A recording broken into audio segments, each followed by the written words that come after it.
The studio went completely silent.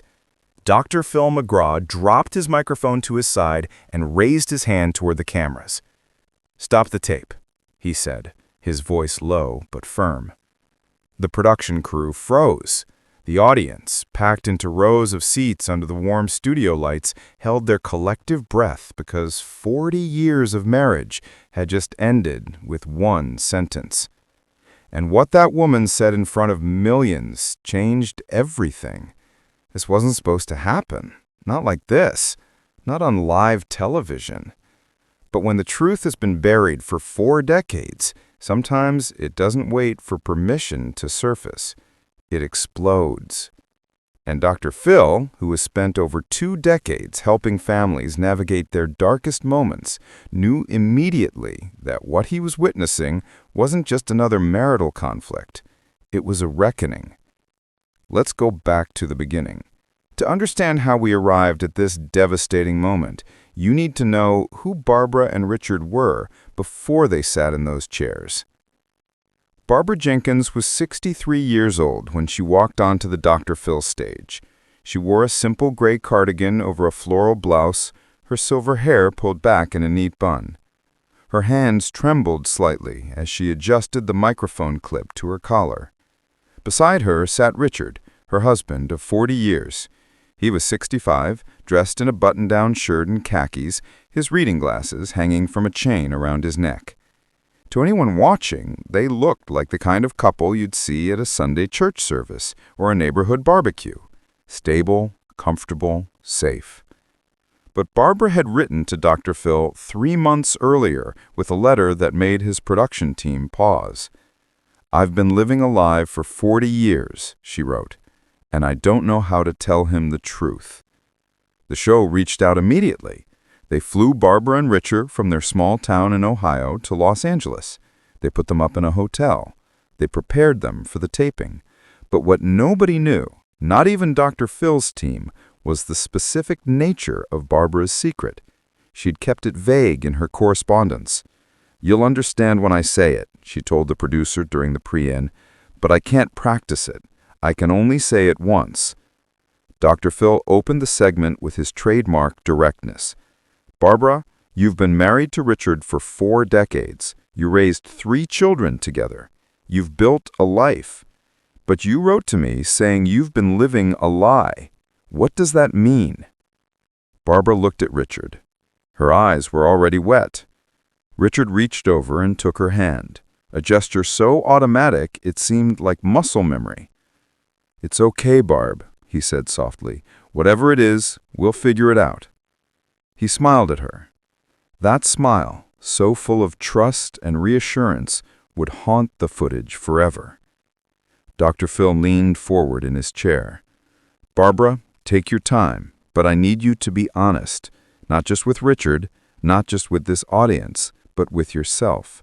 What is the truth you've been carrying?" Barbara took a breath. Her hand tightened around Richard's. The studio lights felt hotter. The audience was so quiet you could hear the faint hum of the cameras. And then she said it. "I never loved you." 5 words, 40 years, 1 sentence. Richard's face didn't change immediately. It was as if his brain needed a moment to process what his ears had just heard. His mouth opened slightly. His hand, still holding hers, went limp. The audience gasped. Someone in the back row whispered, "Oh my God." Dr. Phil's expression shifted from professional calm to genuine shock. He straightened in his chair, his eyes locked on Barbara. "Say that again," Dr. Phil said, his voice barely above a whisper. Barbara's tears spilled over. "I never loved you, Richard, not the way a wife should love a husband. I tried, I really tried, but I didn't. I don't. I never have." Subscribe and leave a comment because the most powerful part of this story is still ahead. Richard pulled his hand away. He stared at her like she was a stranger. "What are you talking about?" His voice cracked. "Barbara, we've been married for 40 years. We have 3 kids. We have grandchildren. What do you mean you never loved me?" Dr. Phil stood up. He He walked to the small table between them and picked up a worn envelope that had been sitting there the entire time. Barbara had brought it with her. Inside was a letter she'd written to herself on her wedding day in 1984. The production team had no idea what it contained. Neither did Richard. Dr. Phil held the envelope but didn't open it. "Barbara, is this letter connected to what you just said?" She nodded. "I wrote it the morning of our wedding. I was 23 years old. I was standing in my parents' house in my wedding dress, and I knew I was making a mistake, but I didn't know how to stop it. Everyone was so happy. My parents, his parents, our friends. The church was decorated. The reception was paid for. And Richard was so kind. He was so good to me. So I told myself that love would come later, that I just needed time, that marriage would make me feel what I was supposed to feel." Richard's hands were shaking now. "You married me knowing you didn't love me?"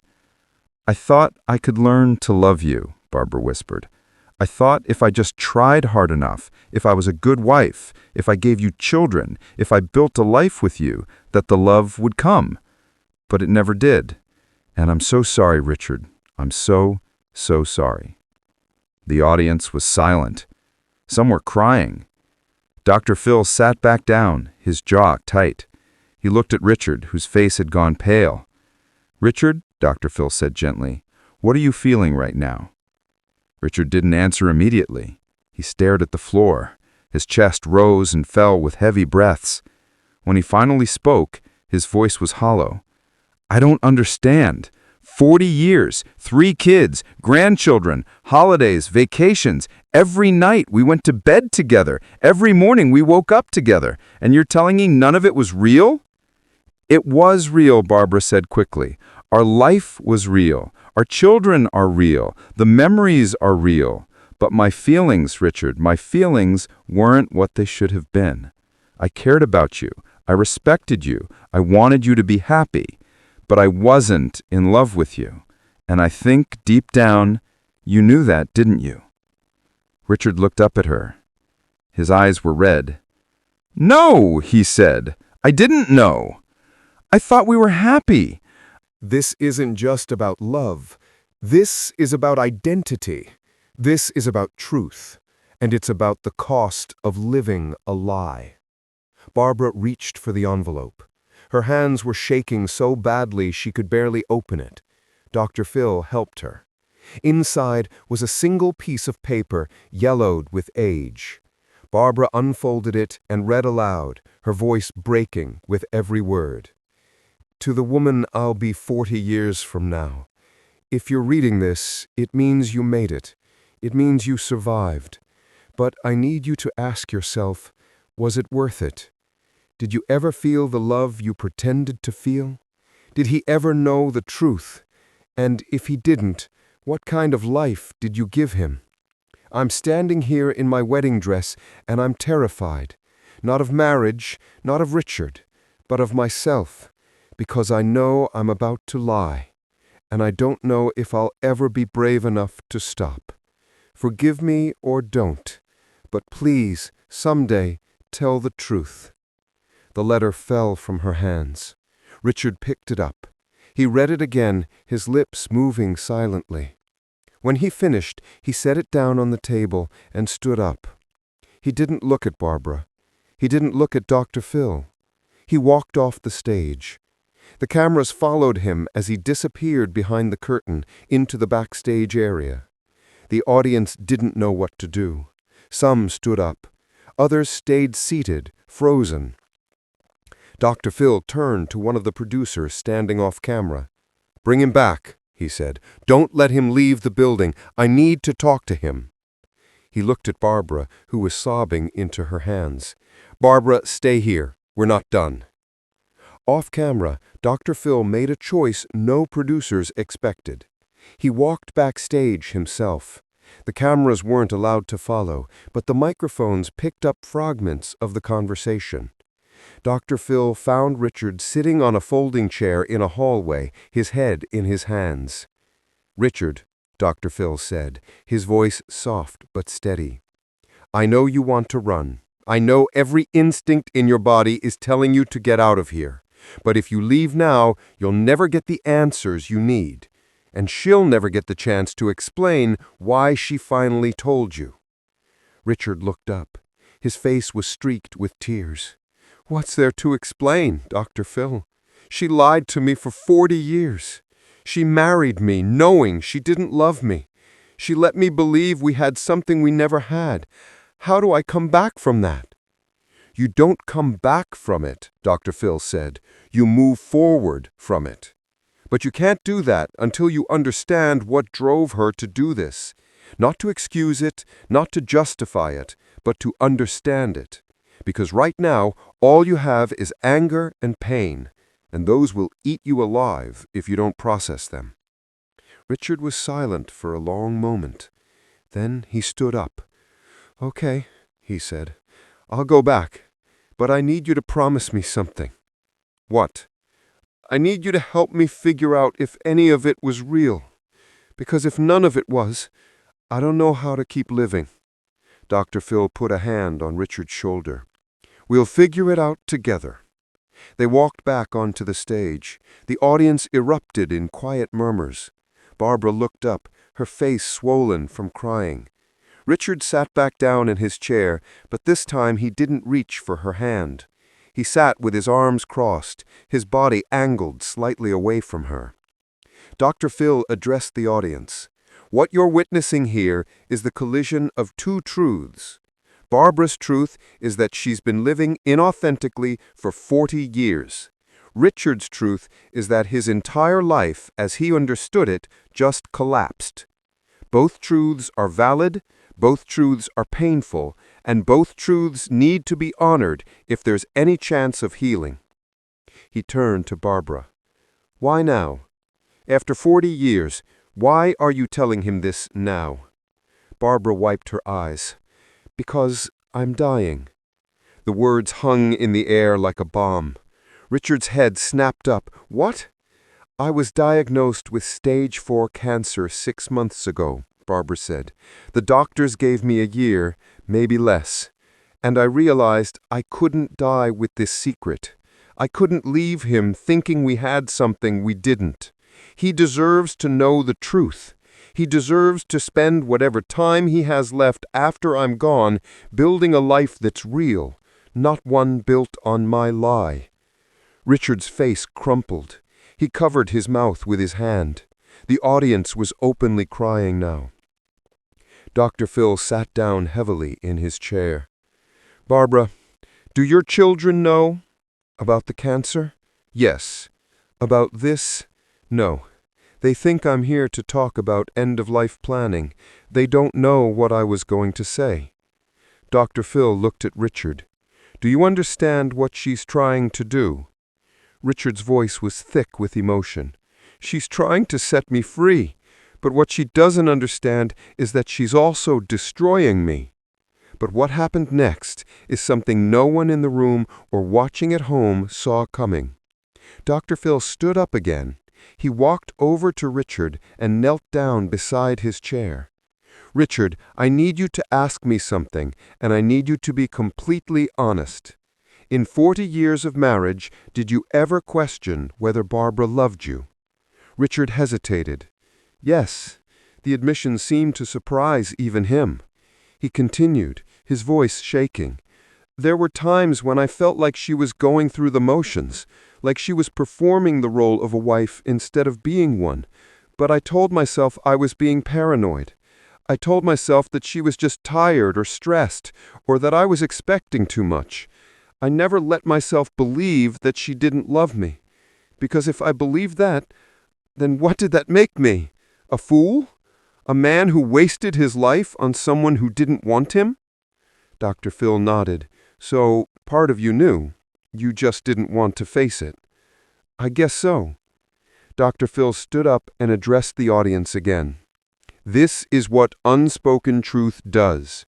It doesn't just hurt the person keeping the secret. It seeps into the other person's subconscious. It creates doubt, it creates distance, and over time, it creates a relationship that exists in two different realities. Barbara was living in the reality of her secret. Richard was living in the reality of his denial, and both of them were suffering. He turned to Barbara. "What do you need from Richard right now?" "Forgiveness," she whispered. "I need him to know that even though I couldn't love him quay he deserved, I never wanted to hurt him, and I need him to live fully after I'm gone." Richard looked at her for a long moment. Then he reached into his pocket and pulled out his wedding ring.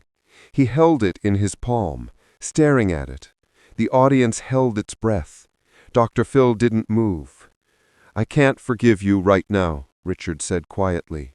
"Maybe someday, but not today." He paused. "But I won't let you die thinking you destroyed me completely. Because you didn't. You gave me 3 beautiful children.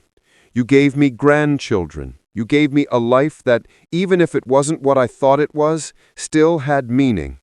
And I'll hold on to that, not for you, for me." He placed the ring on the table between them, not as an act of anger, but as an act of release. Dr. Phil stood between them one last time. This story doesn't have a happy ending, but it has an honest one. And sometimes honesty is the only gift we can give each other when everything else is gone. The cameras stopped rolling, but the impact of what happened in that studio would be felt long after the lights went down. Because 40 years of marriage didn't end with shouting or hatred. It ended with the hardest truth anyone can speak. "I tried to love you, but I couldn't. And now we both have to live with that." Share and subscribe. Make sure this story is never forgotten. Dr. Phil walked off the stage that day, carrying something heavier than he'd carried in years. Not just the weight of Barbara's confession or Richard's pain, but the reminder that sometimes the most loving thing we can do is tell the truth, even when it destroys everything. And sometimes the most courageous thing we can do is survive that truth and choose to keep living anyway. The envelope, the letter, and the ring remained on that table long after the taping ended. 3 objects that told the story of a marriage built on hope, sustained by denial, and ended by the one thing neither of them could outrun: the truth.